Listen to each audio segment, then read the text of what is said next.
बिहार के नवादा डिस्ट्रिक्ट के रहने वाले रमेश कुमार कृषि विज्ञान केंद्र के संवाददाता को इंटरव्यू देते हुए बात करते हैं कि कैसे उनकी ज़िंदगी इंटीग्रेटेड फार्मिंग सिस्टम से बदली।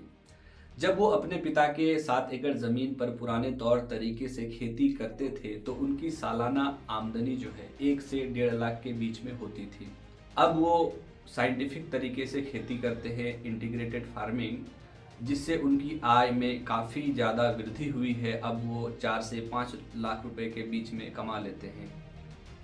आइए आज इसी विषय में बात करते हैं कि बिहार के किसानों के लिए, अमूमन छोटे किसान जो राज्य में हैं, उनके लिए ये वैज्ञानिक तरीका कितना ज़्यादा असरदार हो सकता है। वो अगर इंटीग्रेटेड फार्मिंग को सीखते हैं और उसको ग्राउंड लेवल पर अप्लाई करते हैं। खेती राज्य की कुल आबादी का लगभग 76% खेती की जाती है, जिसमें 76% में भी 90% ऐसे किसान हैं जो छोटे हैं, मार्जिनल है, जिनके पास 1 एकड़ से भी ज़मीन कम है। अगर इसको नंबर के टर्म में कहा जाए तो अगर 100 लोग बिहार में रहते हैं तो 76 लोग किसान हैं, और उन 76 में भी 68 से 69 लोग हैं जिनके पास 1 एकड़ से भी ज़मीन कम है। बिहार राज्य में छोटे किसान ज़्यादातर हैं और उनके पास जो खेत है वो छोटे आकार के हैं और यहाँ वहाँ बिखरे हुए हैं, जिसके वजह से वो बड़े मशीनों का, मॉडर्न टेक्नोलॉजी का इस्तेमाल नहीं के बराबर ही करते हैं।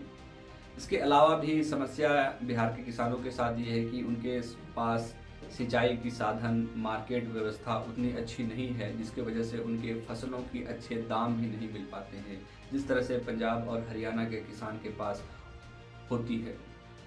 एक किसान की आय मुख्यतः 2 चीज़ों पर डिपेंड करती है। पहला कि आपके सिंचाई की सुविधा आपके पास कैसी है और आप का मार्केट किस तरह का है। आप जो उपजाते हैं, आप जो प्रोडक्शन करते हैं, वो उसको कितनी आसानी से और कितने अच्छे दाम में बेच पाते हैं, ये एक किसान की आय पर निर्भर करता है। जैसा कि आप पंजाब और चंडीगढ़ और या इन राज्यों का उदाहरण लें तो राज्य के पास सिंचाई की व्यवस्था अच्छी है। 1970 के दौर में ही पंजाब में बिजली की आपूर्ति अपने राज्य में पूरी कर ली थी। इसके वजह से सिंचाई में उन्हें, किसानों को कोई परेशानी का सामना नहीं करना पड़ता है।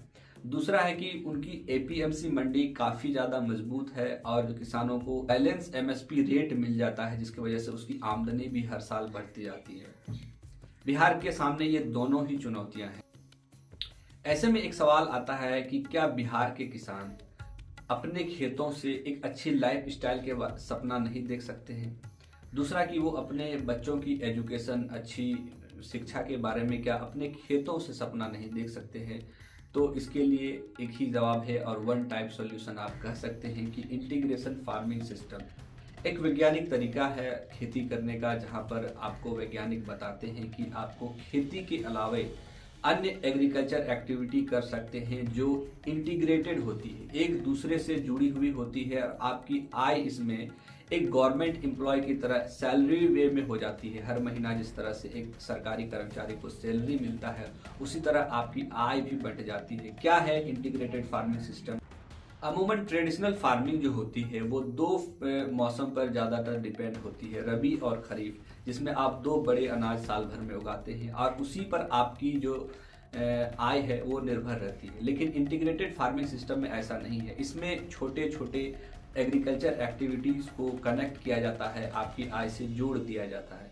एक एग्जाम्पल लीजिए, आपके पास 1 एकड़ ज़मीन है, आप उसमें आधे एकड़ पर फसल लगाइए, बाकी बचा हुआ ज़मीन का जो हिस्सा है आधा एकड़, उसमें आप वैज्ञानिक के सलाह से, कृषि विकास केंद्र में जो वैज्ञानिक होते हैं कृषि, वहाँ आपको सलाह देते हैं कि आप कुछ अन्य तरह की एग्रीकल्चर एक्टिविटी कर सकते हैं, जैसे मछली पालन हो गया, मधुमक्खी पालन हो गया, या फिर डेयरी का काम कर सकते हैं गाय को पालकर, या फिर इसके अलावा सब्जियां उगा सकते हैं, मौसमी फल को उगा सकते हैं।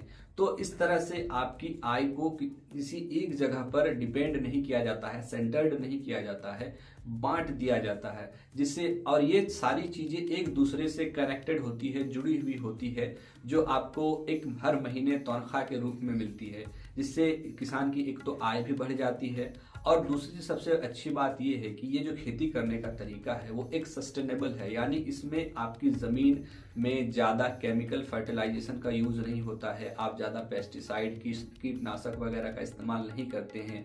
आप अगर गाय जो पालते हैं तो उससे जो गोबर आपको काउ डंक जो मिलता है वो एक वर्मी कंपोस्ट की तरह काम करता है। आप उसे अपने खेतों पर एक ऑर्गेनिक फार्मिंग कह ले, जिससे आपके खेत की उर्वरक क्षमता भी बनी रहे और आपकी कमाई भी अच्छी खासी हो जाए। तो ये है इंटीग्रेटेड फार्मिंग सिस्टम। दूसरा सबसे अच्छी बात यह है कि आपके पास अगर 1 एकड़ उससे कम भी ज़मीन है तो आप इसमें अच्छी खासी कमाई कर सकते हैं। और बिहार में कई ऐसे ज़िले हैं जहां पर किसानों के पास 1 एकड़ या उससे भी कम ज़मीन है, इवन आधे एकड़ भी है, वो भी अपनी अच्छी खासी कमाई कर ले रहे हैं इंटीग्रेटेड फार्मिंग सिस्टम से। तो ये छोटे किसानों के लिए एक वन टाइप सॉल्यूशन है उनकी ज़िंदगी को बेहतर बनाने का। वो इसको अपनाकर अपने बच्चों की ज़िंदगी को बेहतर कर सकते हैं, अच्छी शिक्षा दे सकते हैं, एक अच्छा खासा एक कह सकते हैं कि संतुलित लाइफ स्टाइल को जी सकते हैं इसे अपनाकर। अब हमारे मन में एक सवाल उठना चाहिए कि अगर हम बिहार के एक छोटे से किसान हैं और हम इंटीग्रेटेड फार्मिंग सिस्टम में रुचि रखते हैं तो इसको हम कैसे सीख सकते हैं, कहाँ से सीख सकते हैं। और दूसरा कि इसके लिए जो कुछ ना कुछ पूंजी की आवश्यकता है, पैसों की ज़रूरत होती है किसानों को, क्योंकि ये अमूमन जो छोटे किसान हैं वो अपनी बस जीविका चलाने मात्र उस इनकी उत्पादन इनका प्रोडक्शन लेवल होता है, ऐसे में एक्स्ट्रा इनकम इनके पास नहीं होती है। तो उसके लिए कुछ पूंजी, क्या कोई बैंक है जो इसे लोन दे सकता है या देती है। तो पहला सवाल है कि आप इसको कैसे सीख सकते हैं। बिहार के हर जिले में एक कृषि विज्ञान केंद्र खोला गया है जहां पर आपको जो साइंटिस्ट होते हैं वहां पर साइंटिफिक एग्रीकल्चर के बारे में बताते हैं। तो वहां आपको इसकी ट्रेनिंग दी जाती है। ट्रेनिंग की आपके खेतों की मिट्टी की जांच की जाती है और बताया जाता है कि ये आप किस कौन सा फसल इस मिट्टी के लिए ज़्यादा उपयुक्त होगा, स्वीटेबल होगा। दूसरा कि इसके अलावा भी आप कौन से नॉन एग्रीकल्चर काम कर सकते हैं, मछली पालन कर सकते हैं या डेयरी का काम कर सकते हैं या फल फ्रूट उगा सकते हैं, इसके बारे में बताया जाएगा। इसके अलावा भी आप समय समय पर सेमिनार होती है जहां पर किसानों को वैज्ञानिक एड्रेस करते हैं और उसके बारे में जो सस्टेनेबल एग्रीकल्चर होती है जिससे आपकी ज़मीन की उर्वरक क्षमता बनी रहे, इसके बारे में बताया जाता है कि आप ऑर्गेनिक फार्मिंग कैसे कर सकते हैं। दूसरा सवाल कि इसके लिए पूंजी कहां से लाया जाए। तो जैसे नाबार्ड एक नॉन बैंकिंग संस्थाएं है जो किसानों को लोन देती है इसके लिए। दूसरा कि आप ग्रामीण बैंक जो होती है वो भी किसानों को लोन देती है इसमें सपोर्ट के तौर पर।